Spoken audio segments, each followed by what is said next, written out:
最近进驻到台中5车三民社体的小福咖啡馆，营运困难。这个福气社区关怀协会伫网络顶发起着集资的计划，希望会当倾到80万，让身心障碍的学员会当来实现开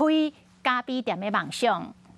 负责冲咖啡的是一位身心障碍学生小慧，干那做一杯咖啡，都用袂少时间来练习。教导我们如何冲咖啡，然后要转圈圈呐，然后浇花要从中间剪呐，的位置不能跑掉。第5车三民社体小福咖啡馆是福气社区关怀协会负责经营的小作所，因为疫情爱心募款减少真济，造成协会只好伫网络顶发起集资计划。小额的捐款，然后可以让我们的吧台设备，包含意式自动咖啡机啊这些的设备赶紧到位，让我们的学员可以赶快开店，服务大家。协会希望会当伫9月15之前装到80万，互小福咖啡馆的成员会当完成想要开咖啡馆的梦想。